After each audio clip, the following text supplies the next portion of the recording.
There we go. So thanks everyone for joining us on this February 2022 CALS Comm workshop. Today we're going to be talking about smartphones and how to use them for communication purposes, mostly with video and photography.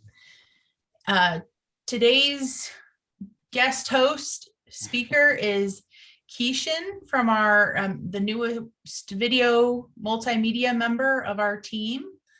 And he is going to be giving us the full rundown. Keishan is a video content creator with a bachelor's in communication media and minors in journalism and music performance for the DJ Excellence. Since his graduation in 2012, he has worked on television sets with HGTV, sports broadcasts with CBS and ESPN, as well as the digital content for NC State Athletics for almost 6 years. While video is his forte, he is a hobbyist photographer and just loves to tell stories and create content. Keishan is approaching his 1-year anniversary with CALS Communication and proudly represents his alma mater passionately. Go class of 2012. Take it away, Keishan. All right. Good morning, everybody. A lot of people on mute, so hopefully this will be a little more of a conversation, but definitely with obviously some instruction and guidance and everything. So just quick, I guess, show of hands, whether it be virtual or whatever, who all is rocking iPhones and who all is rocking non-iPhones? All right, hold on. If you're rocking iPhones, raise your hands. Let's do that. Fail on my part. All right, couple hands, seeing hands, right on. Okay, so disclaimer, yeah, I'm iPhone fam, cult, whatever you want to call it. Overall though, as far as Androids or Samsungs, really Galaxies, those are the ones that have a leading edge with the other smartphones and cameras and such. Everything does the same thing at the end of the day. So respectfully, all the navigation we're going to be doing is going to be inside an iPhone, but and looking up stuff in regards to Samsungs and actually playing with my neighbor who does have a Samsung as well. Everything's very similar, just one or two little hitches and everything. So cool. Some people got both and also Pixels. So anyway, so we're gonna go ahead and get started. Let me share my screen. Hop right on in to here. All right, right on. So you guys see this Astro looking thing? Cool. All right, so here we go. We're gonna hop right on in. So the first thing we're gonna talk about is the camera foundation. So before we start actually looking into a camera phone, we're going to actually talk about just real quick camera basics. And as far as capturing an image, it's all about lighting. And so the camera foundation, you have 3 areas that you're literally trying to triangulate, and you're manipulating these 3 settings to try to capture what you think is the best image. We got someone who's, I think, not muted. There we go. So, all right, cool beans. So we have within an actual camera, a physical camera, you have an aperture, you have your shutter speed, and you also have your ISO. What the aperture is it's actually inside of the lens, and each lens has these blades, and the blades tighten up and they control the amount of light that comes in. So you can either tighten up the aperture and that lets in less light, or you can open it up and it lets in more light. The more amount of light that you let in, the shallower the depth of your field is. And we'll talk about depth of field in just a moment. The greater your aperture number is, the lesser amount of light that's come in, the more distant or the more depth of field that you have. And you can kind of see that here in this diagram, and that with less light, you get more of your image in focus. So you see our little stick figure here. I can zoom in here. You can see our little stick figure here, and the mountain behind him is in focus as well. But when you let in more light, so a lower f-stop number, this is how it's measured versus a larger f-stop number, then you have a shallower depth of field in which then your subject is in focus, but then your foreground and your background are out of focus. So one area is aperture. The other area is shutter speed. And this is measured in fractions of a second. The more light that you let in here, the blurrier your image is. The lesser amount of light that you are using, the crispier your image will be.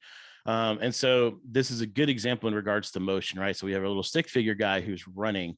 And so from shooting sports, for example, for years, I would always overcrank my shutter because then that shutter is moving a lot faster. So it's as if you're blinking really fast, but your image is a lot crisper versus if it was open. And if you were to be staring and waving your hand in front of your face, your hand is blurred because you're not blinking to help crispen and refresh your image, basically. And then the last area that you're also controlling is your ISO. And so what ISO is, it's actually artificial signal, it's digitized signal.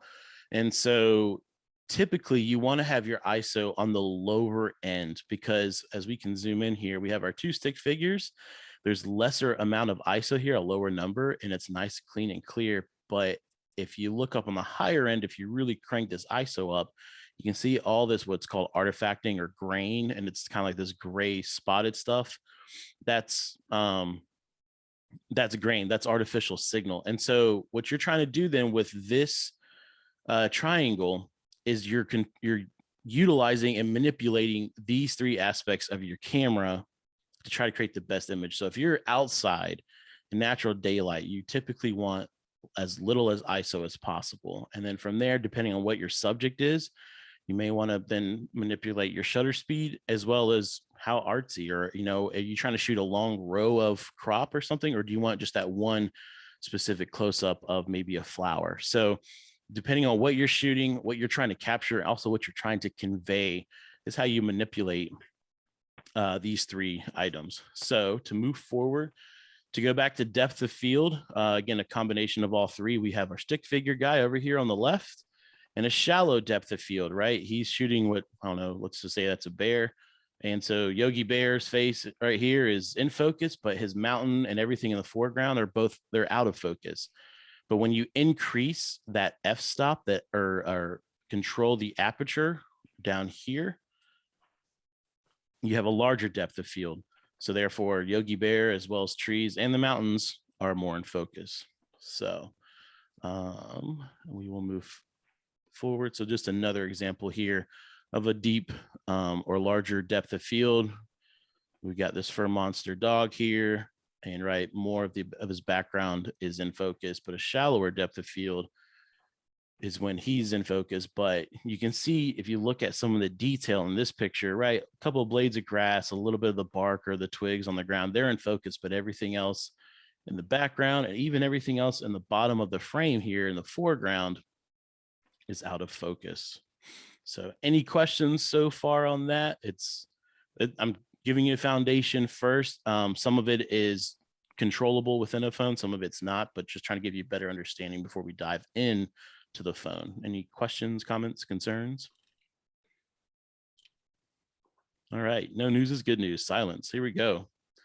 All right, so we're gonna look into the phone modes and broken them up in 2 different ways. So we got photo, we got video. So within the photo, we've got panoramic, which I believe is self-explanatory, but it's when you're taking a wide shot. And what you're actually doing is with your phone is you are moving it. And what the phone is actually doing is it's taking multiple images as you're moving it, and it's stitching them together to make this wide panoramic shot. You have your basic photo, and then you also have your portrait. The biggest difference is, and we'll dive into this, of course, is going to be the depth of field. So your photo is going to have a larger depth of field. Your portrait's going to have a shallower depth of field. So we go back. This is going to be photo. This is going to be portrait. And then on the video side, similar things. You've got your time lapse, self-explanatory. You have an interval, which you're capturing something change over time. Slow-mo, which uses a higher frame rate. We can talk about frame rates later. But what is parallel to the photo and portrait modes is the video and the cinematic mode. So video is similar to photo, which you have a larger depth of field. Cinematic is your shallow depth of field, which is like portrait. So, all right, so we're gonna hop into our phone here. We're gonna get off this image so we're not, too psychedelic for a while. And I don't know, Keishan, I could look at that image for that video for a while. It just sucks you in. Yeah. All right, we are going to try to take over now and go into. All right, Janine, is my phone showing up? Not yet. Still the screen up now. Yes, it is now. All right, right on. Okay. Let's hop out of here. All right, so we're gonna go ahead and dive into our phone. Looks like someone's texted me in the meantime.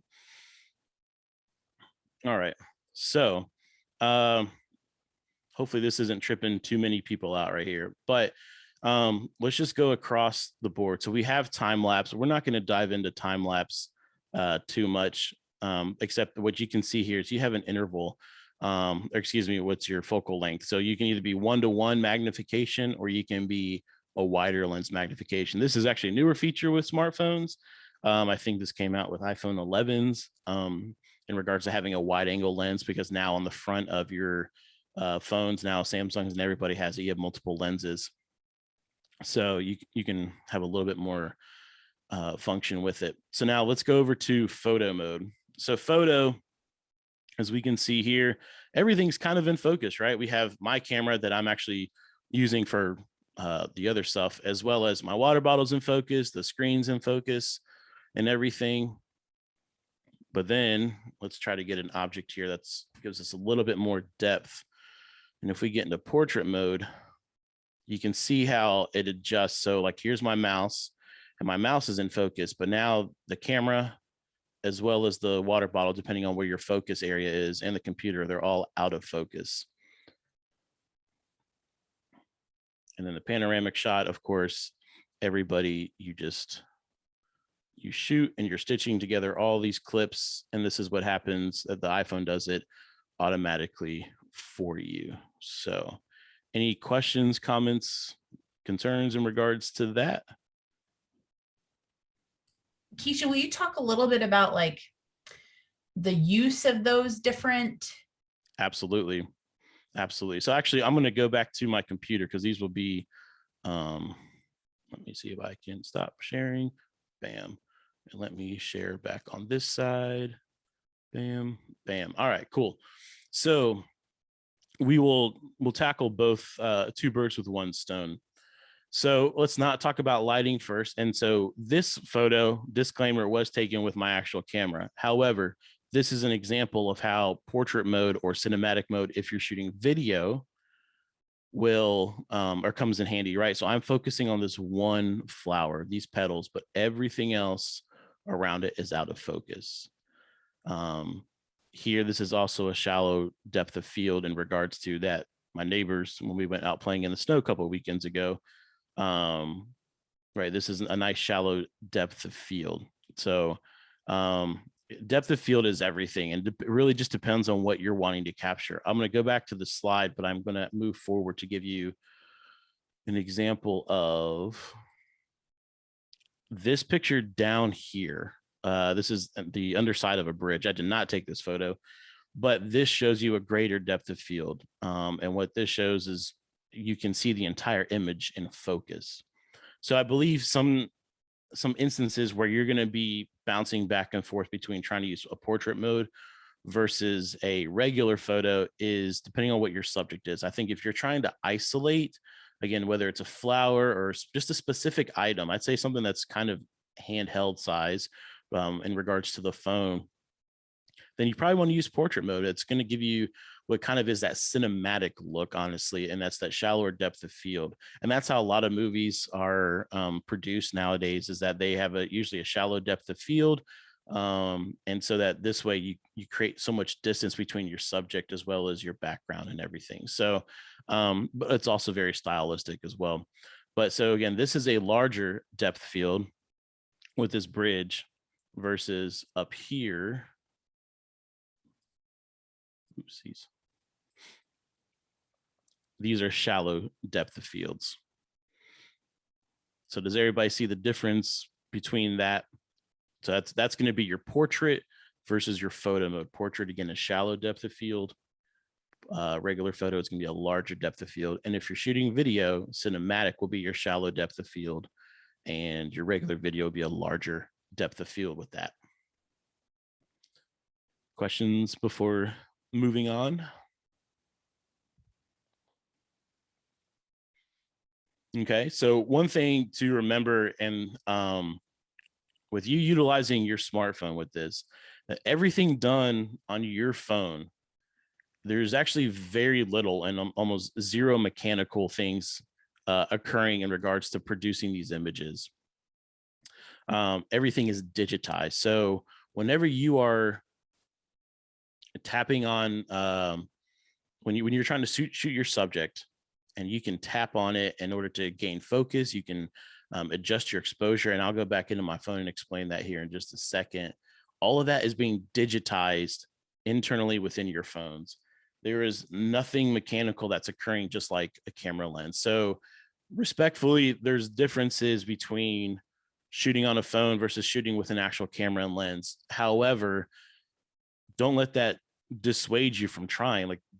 You just got to practice to get better. And while, yes, there are some phones that are better than iPhones, the Samsung Galaxies and the Pixels do have better lenses on them versus the iPhones. That still doesn't matter. It really depends on your comfort level and then your experience. And so just get out there, have fun, try it out, go for a walk, snap a couple of pictures, and just keep playing around, gain confidence, gain experience. Experience is always the best teacher in this kind of field, to be honest with you. So to talk about lighting, outdoor lighting is very ideal, because going back to that exposure triangle, if you remember, it's the best because we don't have to worry about adjusting our ISO. Our ISO can be on the lower end of the spectrum, which produces a much clearer image. Again, as our stick figures are nice and clear down there, versus up here, you can see this gray, grainy fleck going on. So outdoor lighting is very ideal. However, not all outdoor lighting is the same. You have sunny days, you have cloudy days, you have partly cloudy days.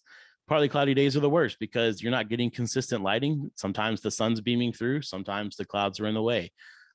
Truthfully, cloudy days are the best days because the clouds are used as a diffusion.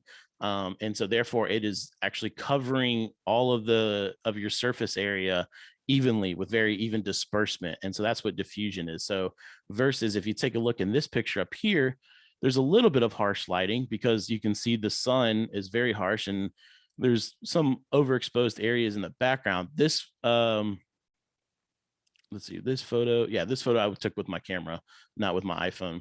But I wanted to use the light in a way where I created this lens flare, and that gives it some texture, it gives it some depth. So a little bit of, I guess, artiness, if you want to call it there. But just things to play around with. But outdoor lighting, overall good, of course. Cloudy days are actually better. Stormy, cloudy days, maybe not as ideal since they're typically darker.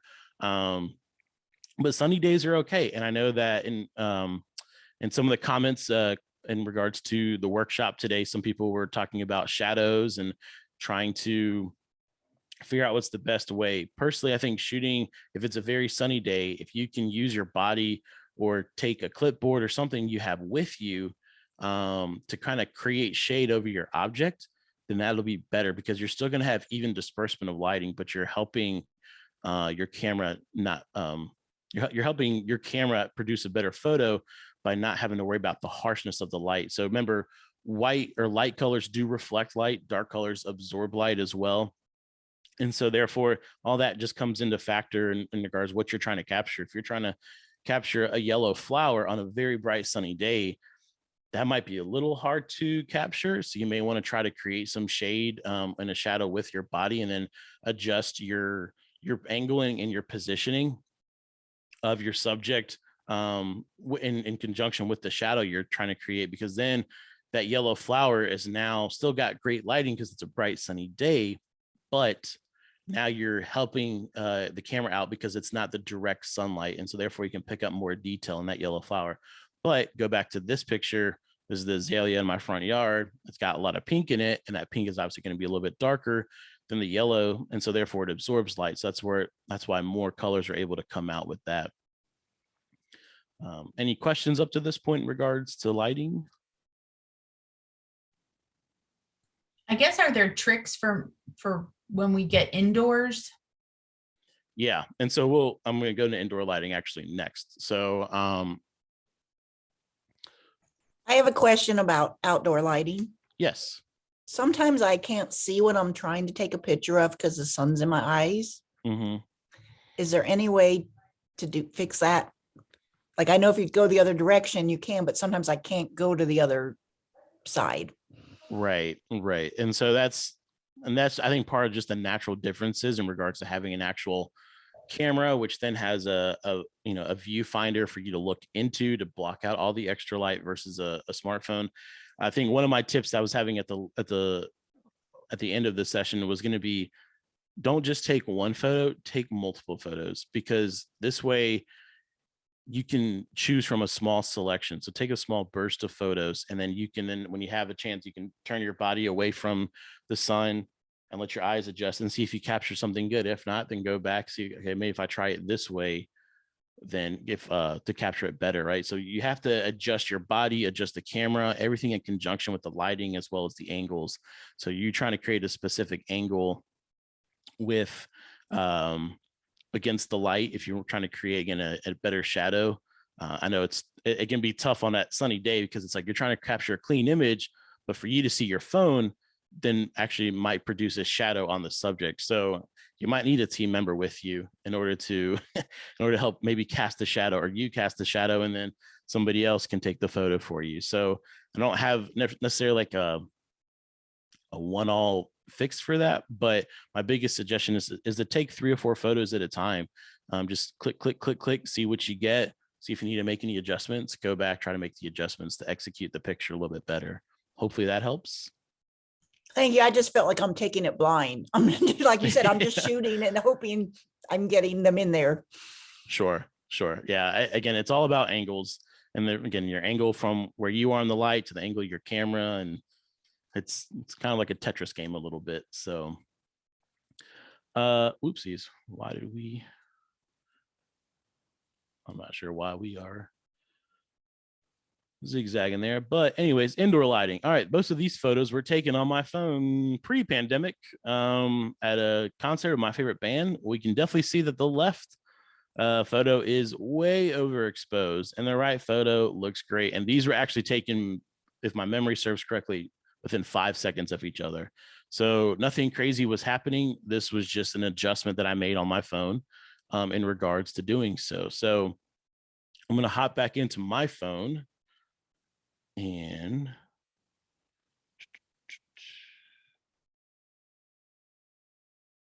see, share content, screen.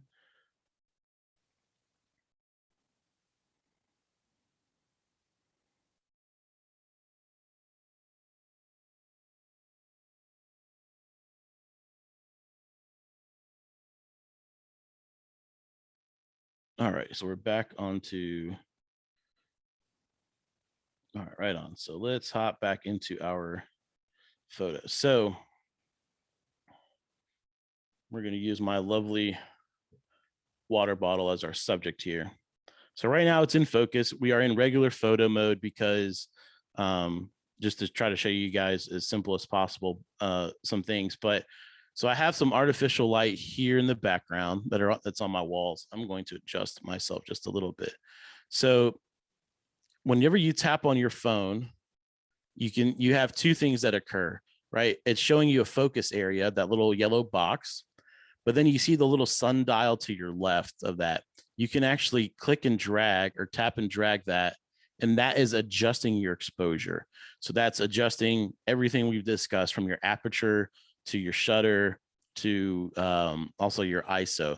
But again, this is all being done digitally, internally within your phone, and there's no mechanical devices inside. So all of this is respectfully and digitized / artificial. So I can swipe that sun as high up as I want and really overexpose that lighting, or I can bring it down. It just depends on what your subject is. So let's say we want the water bottle to be the subject. So we're going to tap there, and then we can adjust. You know what? I don't want that light to be as harsh, but I want it to be just enough to see this Ben Rector sticker, who is a great artist, by the way, in case you need a new artist to listen to. And so we're going to snap that.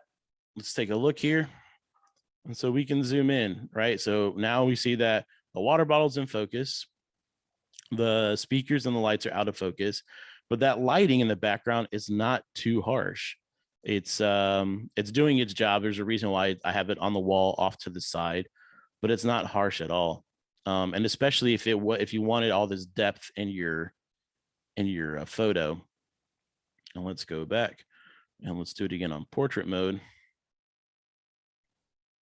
And so now you can see a much bigger distinction with portrait mode of your depth of field here. Once again, you have the same ability to tap what you want, the image you want your focus. So do I want this water bottle, or do I want this camera lens here in the background to be in my focus? But we're going to stick with the water bottle for consistency's sake. And I think I'm going to just bring it down just a hair, since there is a lot of white in my photo that's reflecting light. We're just going to take that. And Keishan, just to be totally clear, you're using your finger. This is correct. Yes, I'm using my finger. I mean, if you have a stylus or something, I know with Samsung, like some of the bigger phones, they have styluses that kind of included as well. So either way is fine, but it's simply just tapping on your phone, and then it shows you your focus area, the yellow box. Let me go back and I'll demonstrate that again, right? So you have your box, and then after that, it locks onto your focus when you're yellow. And then, yeah, I'm using my thumb. You can use whatever finger or digit you'd like. But then just to drag up and down that sunlight bar, which is basically we're manipulating our exposure. So does that make sense? As far as it's as simple as that, to be honest with you, in regards to just tapping, a little bit of adjustments with sliding, and then just tap a couple pictures. So, And Keisha, does that work in both portrait and photo, or just in portrait? It's both photo and portrait modes. Are there ways that it differs between the two settings? No, not really. The only thing I know is that photo, you can take a quicker burst of photos like I am doing right now, versus portrait takes like another second or so to capture before I can take another one. So it's a little bit slower pace. But personally, having this shallow depth of field, stylistically, I'm a big fan of in regards to that, because then you're really highlighting what the subject is in the photo, versus if it's a greater depth of field, then it's like, oh, well, what's my subject? Is it the mouse? Is it the speaker? Is it my coaster? Is it my water bottle? So it just depends on what you're trying to identify as the subject within your image. But at the same time, there's a time and place for a larger depth of field. Let's say you're trying to show a whole row of crop and you want to show that depth and distance. You can achieve that within the photo mode. You can also achieve that within the portrait mode by using some symmetry, which we'll get back to here in just a second in regards to framing and composition within your photo. But as far as setting it up, the phones do it for you, which is great. So even though I gave a lot of technical stuff at the beginning, just wanted to give you guys a foundation of controlling light and how that's important. And then after that, the phone does everything though for you. So in regards to adjusting your exposure, this is going to be really handy come outdoors, shooting something light in a bright setting. That, again, if it's a lighter color, it's going to have a lot of reflection. Questions, comments, concerns? I have a question. Yep. When do you suggest using a flash? In a dark setting. And I would use a flash kind of as a last resort. I'm not a fan of flashes. I don't, in regards to even me as a hobbyist photographer, I don't own a flash. I don't like it. Whatever I shoot photography wise is either family photos, because I'm just that guy in the family, or but more like landscape and travel stuff. And so therefore I am working with natural light. One thing I am wanting to get into is astrophotography, but I can't use the flash to light up the entire sky either. So I'm using whatever light source, whether it be the stars or anything else, to my forte and to my advantage. So it's, again, manipulating those settings to get it right. I would first, before trying to go to using a flash, I would actually first try to focus on a dark image and bring up your exposure first before using a flash, because a flash sometimes just creates a little, to me, it's not a fan of it stylistically. There is a time and place for it by all means, but overall, I'm just not a fan of it, because then I think it just has too much I guess unnaturalness, if that's a good way of saying it, of what you're trying to focus on versus what you're not trying to focus on. Like, what is the subject of your image? So it's great, as I think, as a last resort, if you're in a dark place and that you really just need that extra light. You may even see if your counterpart, you happen to be with somebody, can actually use their phone as a flashlight, and in this way you can actually manipulate the lighting around it, and you might get a better image that way. I would first explore that before trying to use the flash on your phone, because the flash on your phone is only going to come from one direction, and that's from your lens. But you may actually need the light to come from a different angle. Like, maybe, for example, let's say I'm shooting my other camera body here. This is our subject, but this is such a dark face. I want to accent the buttons that are on top of the camera here. So maybe I'm shooting from this angle, but I would like a light more from the top rather than I would from the front, than what my camera would produce, because that's also going to cast a shadow in the background. Versus if I shoot it from or have the light from the top, there's not going to be any shadows casting into the background, as well as it's going to highlight the area, which again, if I want the subjects to be these buttons up top. Does that make sense? Yeah, so basically I should practice without the flash and try to learn more of these little tools that you're sharing. Yeah. Okay. Yeah. So, Yeah.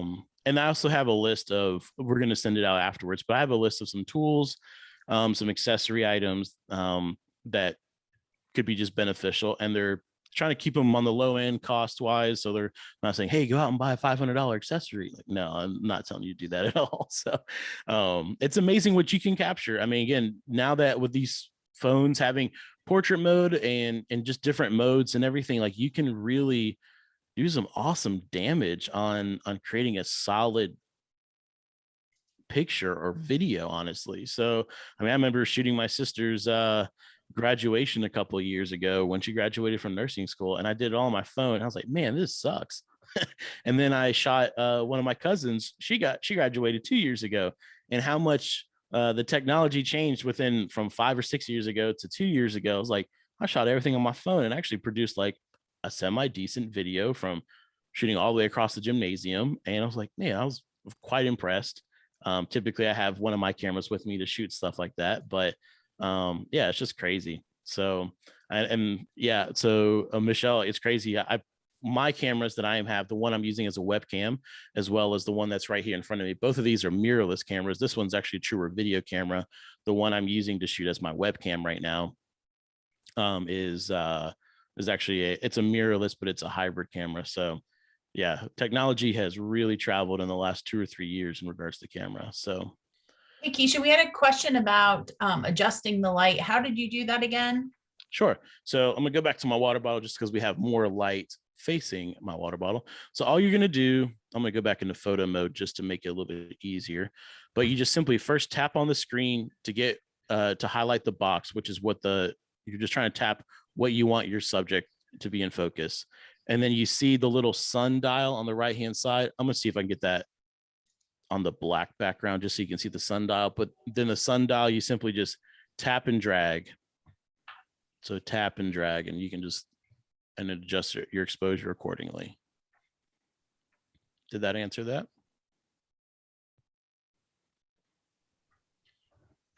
I'm going to say take silence as a good news that was the answer.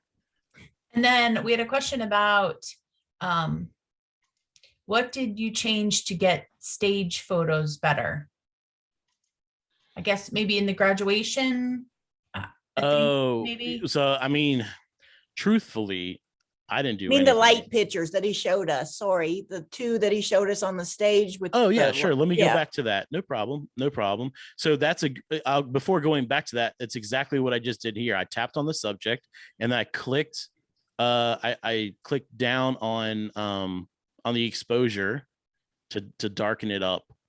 So what I'm doing now. So before there was two things wrong with the first photo when I go back to it. First of all, it was on the wrong subject. And so it was trying to tap on the light versus I actually tapped on an audience member that was dark. And so then this way it adjusted accordingly. So let me go back to that, because then you can see how the light can change when you tap on your subject. So when you shoot on something white, it automatically brightened it up there. But when I tap on something dark, you can then darken it up. So let me get out of my phone now. Let's see here. Stop sharing. It's crazy what technology can do. And then I can share both my phone and. All right, so we're back to here. So here again, this photo, what was wrong was the focus was originally on an audience member.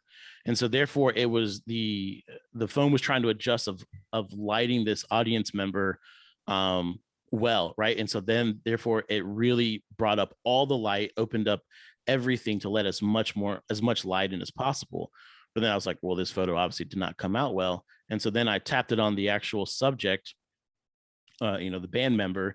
And so therefore you can actually see too that my focuses are different. So that up here, even though this is very overexposed, this person and these few people in these rows, they are in focus. And you can also see how grainy this is too. I hope you guys can see that through here, but this is very grainy. It's very blown out or overexposed. Versus then when I actually tapped my subjects that I wanted, it adjusted accordingly for the lighting. I dragged it down just a little bit. This way the lights were not as bright, as hot. And then, snapped a few pictures. Again, I took 2 or 3 just because it's kind of good practice. Honestly, again, snap a small burst because you never know, especially if you're shooting a family photo, for example, and you got 5 or 10 people, not everybody might be having their eyes open at the same time. People have to blink. So that's why you want to shoot a burst of things to see which hopefully in a burst of 4 or 5 photos that you have something that's going to look great. So what I just showed you on the phone, as far as tapping my subject and then dragging that sun up and down, that's all I did between these 2 photos. I adjusted who was my focus. First, it was the audience members. And then after that, I adjusted to the actual stage. And then the camera did most of it for me by adjusting the exposure from being overexposed to being more properly exposed. And then I did a little bit more adjustment by sliding down on the exposure dial on the side of the focus area. Cool. All right, we're going to move on. Well, I was kind of, the question about, for me, the graduation, like I always, if you have to go, for whatever reason, you can't get a university photographer in time and you have to go take photos at McKimmon yourself. And it's just like, everything looks grainy and sad. And obviously just like amateur, are there any? The biggest weakness is to all of our smartphones. That's consistent no matter what manufacturer you have, is going to be the zoom. These cameras are good at having wide angles, and each phone does have multiple lenses on there. And literally the more lenses you have, like I have the iPhone 13 mini, is what it's called, but then there's the Max and then there's the Pro, and the Max has an additional lens. So there's 3 lenses versus mine only has 2 lenses. And then the Pro has, I don't know, some other stuff on it, but each of those lenses does have an actual function and actual use for it. But the biggest weakness of all smartphones is going to be the actual zoom lens. So if you're trying to really zoom in, to really scale in, which you can do by just pinching to zoom in, it's better to actually physically get closer to your subject if that's possible, rather than trying to pinch and zoom in, because then it gets into resolutions and you're scaling up an image that you're going to lose quality with it, because you're physically getting closer. That lens has to work less and can therefore achieve a better picture, versus scaling in, you're actually limiting what that lens can see because you're zooming in, and therefore your picture quality is going to be a little bit lower. So that is probably the biggest thing in regards, again, all phones, is if you can get closer to your subject physically, I suggest that before trying to zoom in or scale in. But in regards to the other phone manufacturers, Samsungs are overall the best. They have a higher megapixel count, and what megapixels basically means is clarity and resolution. And so all the iPhones, it looks like that their base megapixels are 12 megapixels, which is, it's decent, it's fine. But the Google Pixel, their main camera is 50 megapixels, and the Samsung is got a couple of them, and I believe it's 108 megapixels on their main camera. And as well, the Samsungs have some good zoom features as well as the Pixels. So both of those do outshine the iPhone in regards to that. But iPhone users don't jump ship, stay on the cult. No, I'm just kidding.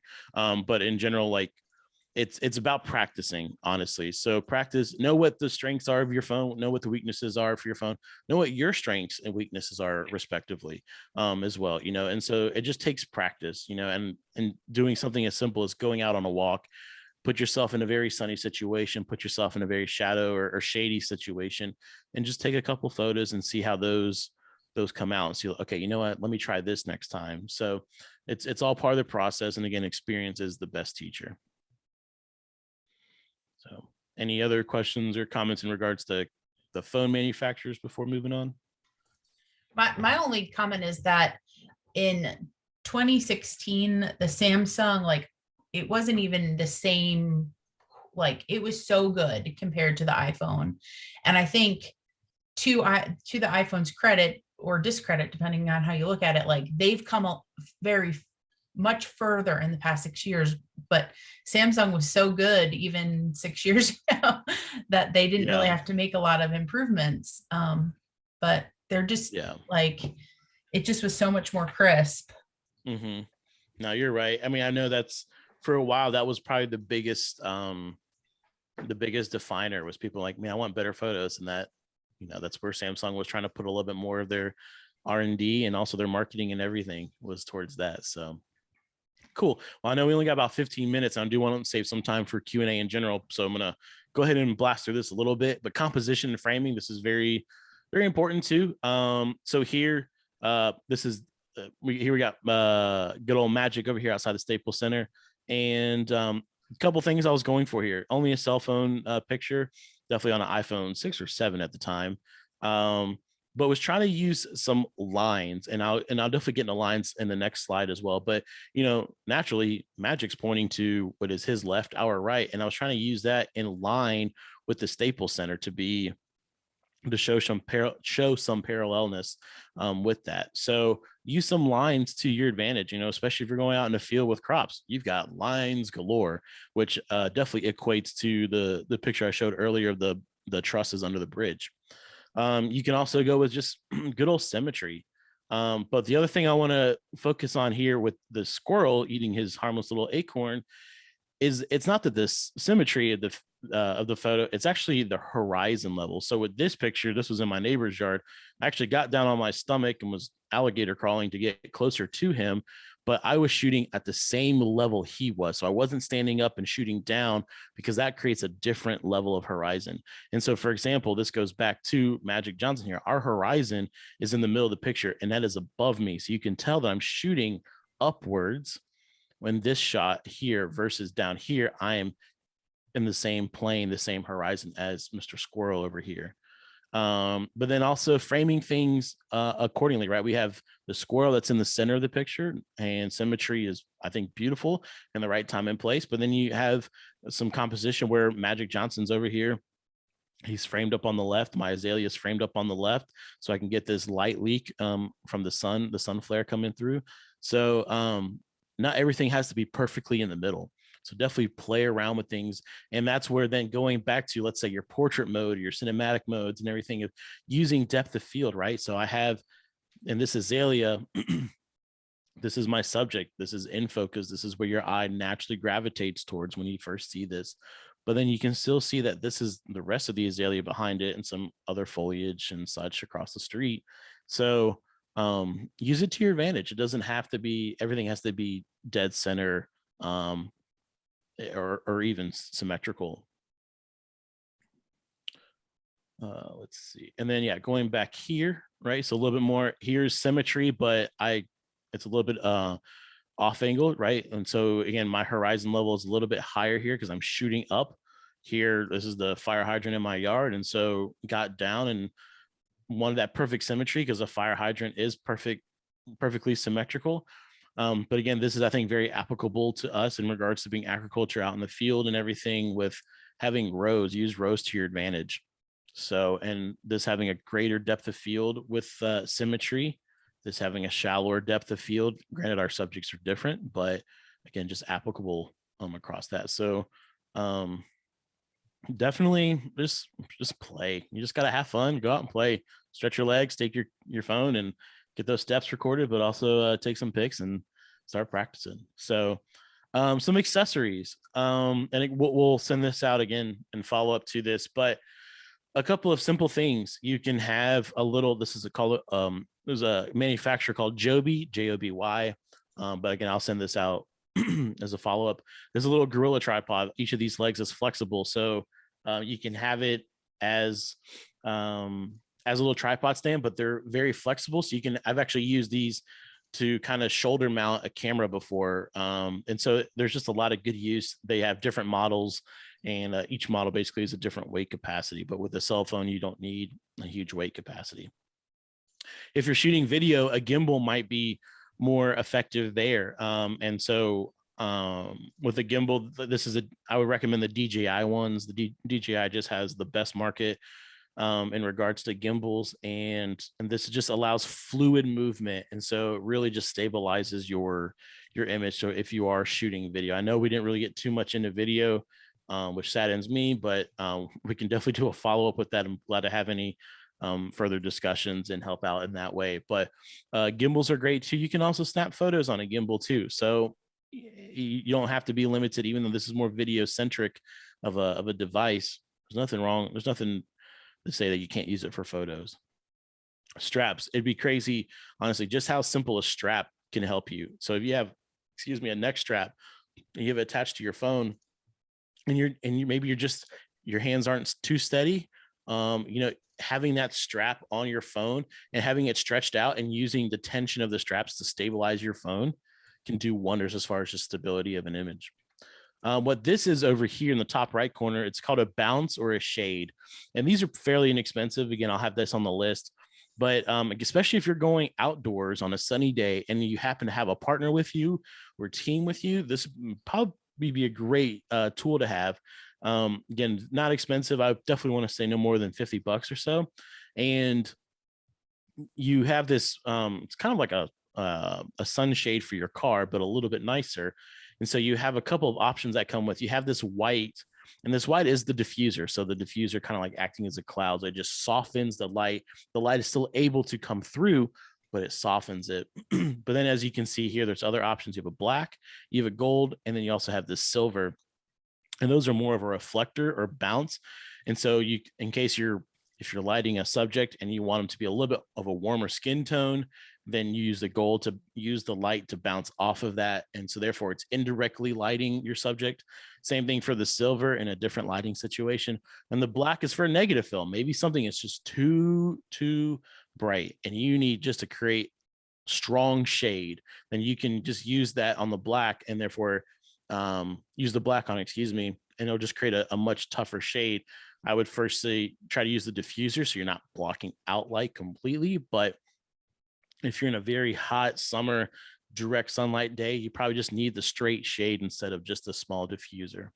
So those are some accessories. Wanted to get you guys at least just aware that there are things out there, and with smartphones really just growing and their abilities, like there's definitely there's tools there too. There's attachable lenses. There's also attachable filters for phones and everything. So, I mean, anything you can do with the camera, you can almost do also with the phone nowadays, truthfully. Tools and organization, because I know this was also brought up as a question going into today. So your iPhones, your Samsungs, everything, like they have their own built-in photo editors. And I think they do just fine in regards to editing your stuff. You can go in, you can adjust brightness, exposure, you can do things in post-production. Don't think we really had enough time to go in today and to try to go into that, but there are definitely some things where you can continue to manipulate your photo and video in post-production. If you want to move beyond your photo editor, Adobe Creative Cloud, Lightroom is a great way to do multiple photos and make adjustments there at a time, or for video, Premiere Rush. You also have iMovie in regards to iPhones as well. With everybody being NC State, you can definitely use Adobe and get a discount, educator's discount through Adobe. And therefore you're not paying the full amount.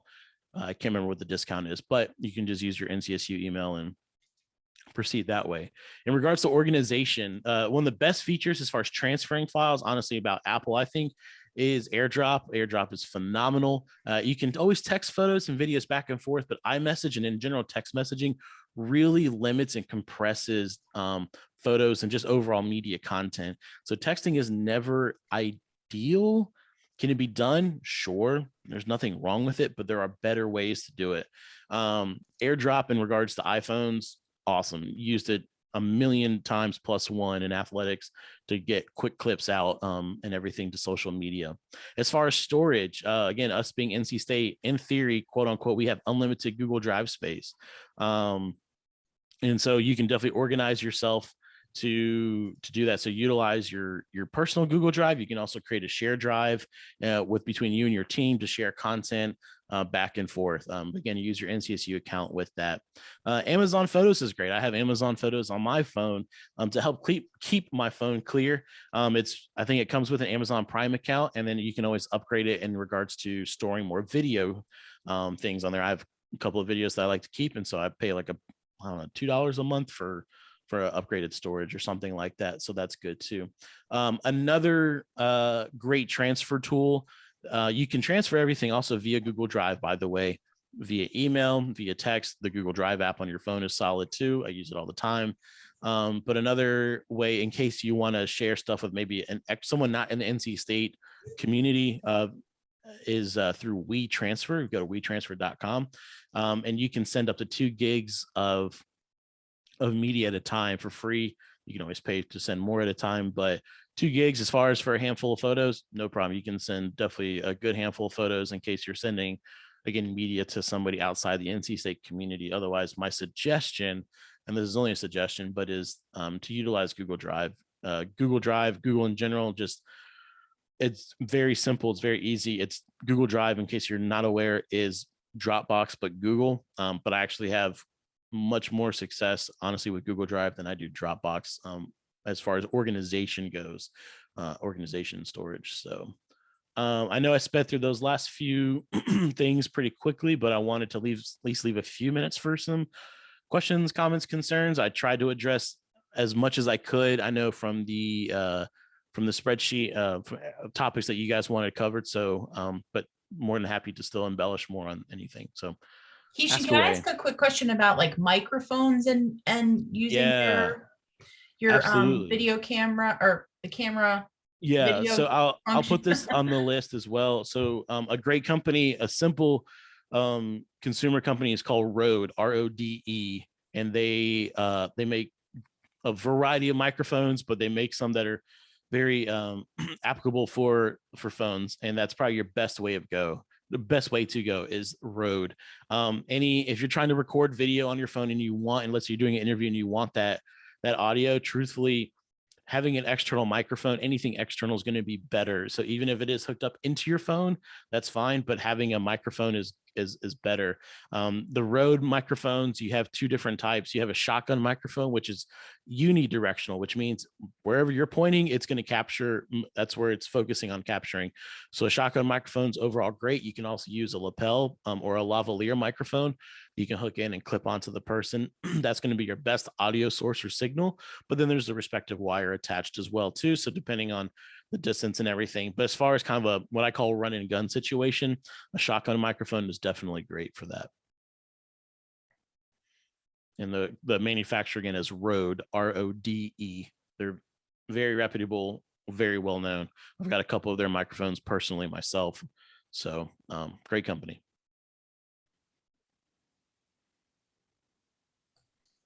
Any last questions? I think Chris, you had something to say about lighting. Yeah, I just wanted to add one little bit onto what Keishan was talking about with lighting. which is that if indoor or outdoor, just be conscious of where your physical light source is. So indoor in particular, if you're doing something with people, almost all indoor spaces are going to have ceiling lights, and straight down lighting is the least flattering kind of light that you can have. So if you're taking a photo of someone or doing an interview and they're directly underneath a light, that's going to be casting the shadows straight down on their face. So just like kind of take a couple steps back, or finding something like Keishan was talking about, with something to bounce the light onto their face as opposed to that straight down on top of their head.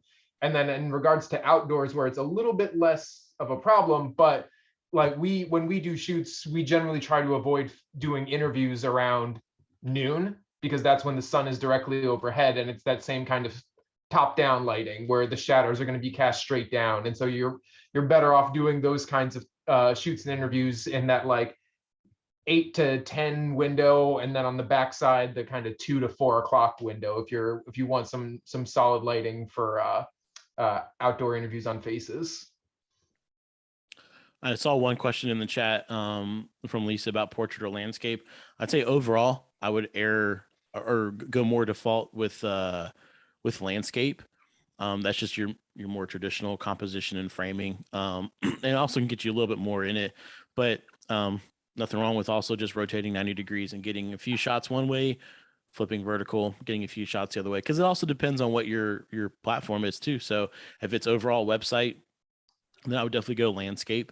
But if it's possibly social media, especially Instagram story or something like that, where it's more of a vertical platform, vertical is the good way to go to.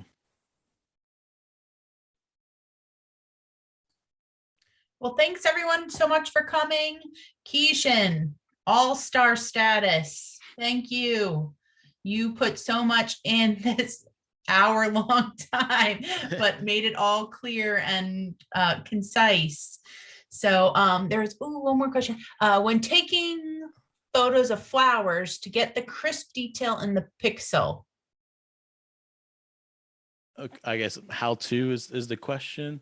Is it in the pixel? Oh, is that function? The portrait mode? I don't know, but let me look it up to see what the Pixel can offer and what its capabilities are, and we'll get back to you on that, Catherine. And what Deborah on our team has the Pixel, so she may be a good resource also, Keishan. Right on. So we have Day of Giving coming up. So those of you who may have roles on the day of Giving, which is March 23rd, we are holding a training this month, February 24th at 10 a.m. Same channel, different people.